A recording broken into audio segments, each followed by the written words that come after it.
Good Wednesday morning. It is a delight to be listening in to what the Apostle Paul is teaching the church in Rome that applies so perfectly to the Christian ears and heart and mind today.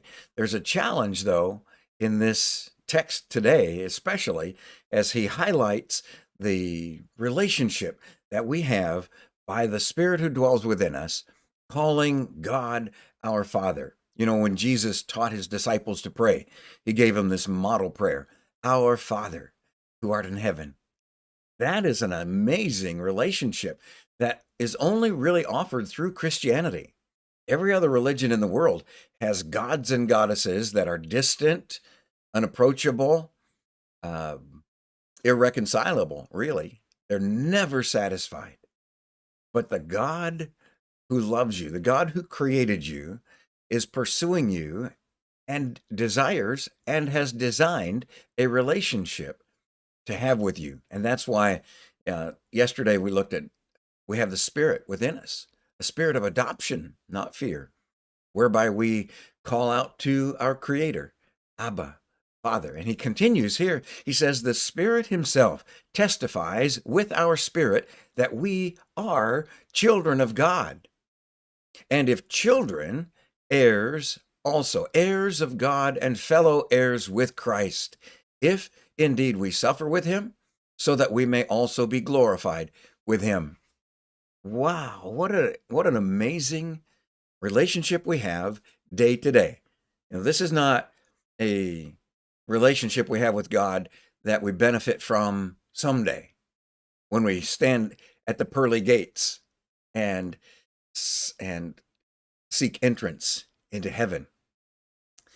That's included, but this is a day-to-day, here and now relationship that we have with our Creator, with the God who made us and the God who loves us. And this relationship is established by Jesus Christ and empowered by the Holy Spirit who dwells within us. Look again, he says, the Spirit testifies with our spirit that we are children of God. And if we're children, then we inherit the Father's estate.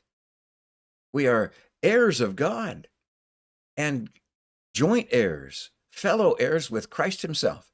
So in these two verses, he uses the idea of with Christ 3 different times. We are heirs with Christ. We suffer with Christ, and we are glorified with Christ. What a joy flows through our hearts today because of what he has done. We are joint heirs, inheriting the Father's estate, the same as Jesus, because of his faithfulness, because of his righteousness.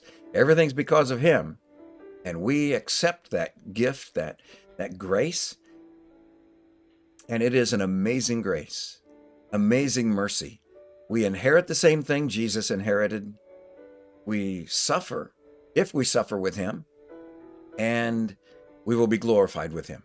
These 3 things, the inheritance, the suffering, and the glory, we share with Christ because of God's genius design, motivated by his love.